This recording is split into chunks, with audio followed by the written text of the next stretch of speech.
waaw salaamaaleykum wa rahmatullah ñu ngi nuyu population Kaolack rawatina département de Kaolack di nuyu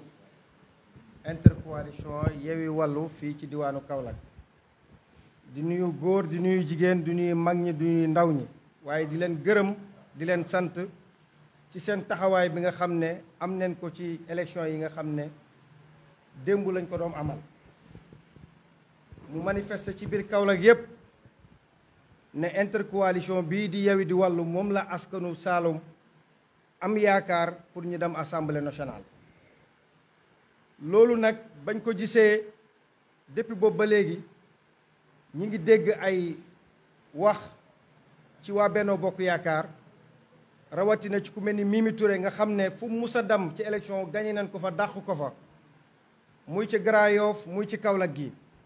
en tant que tête de liste ñi gagné ko ba gagné ko centre de vote am gagné ko bureau de vote am amul dara lu muy def di def conférence de presse di wax naan gagné nañ ay département waaye li ñu gën a jaaxal mooy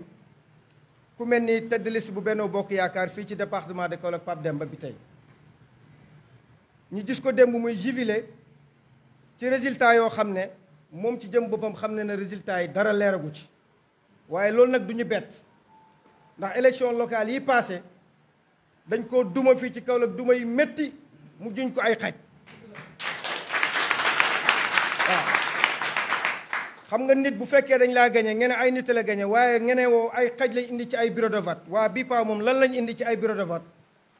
Kaolack moo jël décision pour def changement boobu nag moo déclenché ci àddina ci Sénégal wërngal këpp rawatina fii ci Kaolack waaye ñu ngi leen di xamal ne leen résultat yi nga xam ne ñun moom lañ am ci suñu PV ak suñu mandataires yi mooy ne Yewwi Askan bi moo gañe fii ci diwaanu Kaolack loolu nag fan lañ koy teg dañ ko bëgg a teg fu wóor bëgguñoo wax di waxantu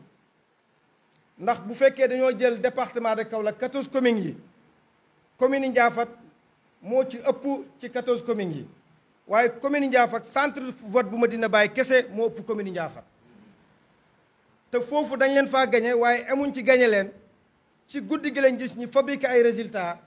di wane ne ñoom foofu li leen fa gañee ay 160 nangam voix te ñu ngi leen fa gañee 200 et quelques voix commune bu mel ni commune Nguédiène nga xam ne suñu tête de liste fa la nekkoon ñi rawee leen fa 500 et quelques voix te ñëpp xam nañ ne électoralu département bu Kaolack 60 pour cent yëpp mi ngi ci commune bi kon bi ma leen li ñu leen di xamal mooy ñi jéem a def nànk te tey ba résultat yëpp génn officiellement balaa ñuy génn def benn conférence de presse wala di génn di manifester ñun nag li ñu leen bëgg a xamal mooy ñun ñi ngi topp résultat yi ba léegi di ko xool ndax ku ne xam na ne démb élection yi am na nu mu tëddee ci biir département bi ci taw bi ak nu mu tëddee ba am na suñuy représentant yoo xam ne ba léegi ñi ngi am jafe-jafe ñun nag ñi ngi woon fii ci permanence Pastef pour def conférence de presse pour xool waaye liñ bëgg a xamal Kaolack waaye mu ne leen Yewwi Askan bi ba léegi fii ci département de Kaolack moo gañeegum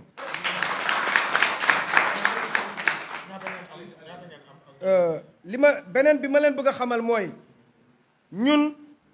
dañuy def politique mais duñu njuuj njaaj duñu achat de conscience duñu def naka sudut noonu mais gis nañ ay démb ay représentants yoo xam ne dañoo dugg ci ay biir bureau de vote di def achat de conscience ba jour élection rawatina ñoom waa Benno Bokk Yaakaar di dig nit ñi lu nekk di dig nit ñi ay courant di dig nit ñi ay tabax te li ñuy diggee noonu alalu Sénégal la Sénégal yépp ci am droit pour ñu jox leen ko kon ñoom du fekkee dañoo war a nekk ay Kaolack waa lañ ñu jox leen ay responsabilités yoo xam ne Sénégal moo ko moom Kaolack moo ko moom dañoo war a ñëw dimbali ci Kaolack mais waruñoo bàyyi ba élection jot ñu dugg ci àll bi di nax nit ñi man am na ay représentants yu ma jot ñene ma jaral na leen sax ñu toog ba 2 heures du matin di dem ci ay département pour bëgg leen a corrompre waaye dañ leen faa mujj dàqee ci ay département ci biir Kaolack kon ñoom naka lañ mën a gagné département li ñu leen xamal mooy peuple Kaolack bi tourné na Benno Bokk Yaakaar loolu nag kenn mënu koo dindi li ñu leen bëgg a xamal mooy seen manifeste yooyu ñuy def neen ko émale ñun ay républicain lañ lépp loo xam ne résultat yi génn na tam nekk officiel dinañ d'accord ci loolu waaye ba léegi fi ñuy waxagum yéen Kaolack Yewwi Askan Wi moo ko gañee bi loolu lañ leen bëgg a xamal. C'est Serigne Samba Tall, point focal cellule de communication comité électoral départemental Yewwi Askan Wi. Bon, c'est-à-dire hier c'était les résultats des élections. On a vu que la coalition Benno Bokk Yakaar s'est précipitée pour donner des résultats fallacieux qui ne sont pas des résultats issus de la commission électorale. Et je crois que leur tête de liste, en l'occurrence Madame Mimi Touré, a fait une déclaration à minuit pour donner des résultats. Donc je crois que ici au Sénégal, la démocratie est en train d'être bafouée parce qu'elle n'est pas habilitée à donner des résultats. Ce que nous savons avec nos possessions, ce que nous avons des PV, je crois que nous avons gagné presque tous les bureaux de vote de la commune de Kaolack. Et la commune de Kaolack représente 55 à 60% de l'électorat du département. Donc je crois, et nous avons gagné aussi d'autres communes. Et je pense que selon ce que nous avons, je crois que la différence qu'on a gagnée par rapport au département, le Benno Bokk Yakaar ne peut pas atteindre ce gap qui se trouve entre nous. Donc je crois que nous sommes en train d'examiner nos résultats et je crois qu'au finish, ce que nous aurons, ce seront des résultats qui seront à notre faveur. Et nous disons que les résultats que nous avons eus, nous les contestons foncièrement, dans la mesure où, dans certains bureaux de vote qui sont dans des communes où nous n'avions pas reçu les PV de nos représentants, ils se sont précipités pour donner des résultats qui ne sont pas satisfaisants. Donc je crois que, en ce qui nous concerne personnellement, nous récusons ces résultats et nous allons faire des recours pour rétablir notre droit. Et au niveau de Kaolack, les gens savent pertinemment que le Benno Bokk Yakaar est minoritaire. Parce que leurs leaders qui sont là ont été laminés dans tous les bureaux de vote de Kaolack. Donc je crois que avec cette commune qu'ils ont perdu la commune au niveau des élections locales, ils les ont perdus au niveau des élections législatives. Donc c'est pourquoi ils se sont précipités pour donner des résultats et ne sont pas habilités à donner des résultats.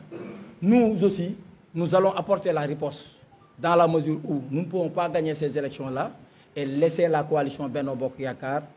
venir donner des résultats qui ne sont pas des résultats conformes à la réalité. Et nous disons aussi que l'organisation des élections aussi a été très mal faite parce que nous notons la présence de beaucoup de leaders de Benno Bokk Yakaar qui étaient dans les bureaux de vote de 8h à 18h en faisant des achats de conscience, en donnant de l'argent des gens pour acheter. Et même il y a des représentants de bureaux de vote qui étaient colorés, qui ont porté des couleurs de Benno Bokk Yakaar, ce qui n'est dans les centres de vote. Et il y a des responsables politiques, de très hauts responsables, des responsables de la coalition Benno Bokk Yakaar, qui étaient à l'intérieur des bureaux de vote en faisant des achats de conscience. Ils ont acheté des gens, ils étaient devant les bureaux de vote. À l'école Sacrifice, je donne l'exemple, où il y a un grand responsable qui était ça. Pour que Mimi Touré puisse gagner son bureau de vote, il était là-bas, il donnait à chaque personne 3 000 francs pour qu'il puisse voter. Mais le résultat, vous l'avez vu, elle a été laminée même dans son bureau de vote.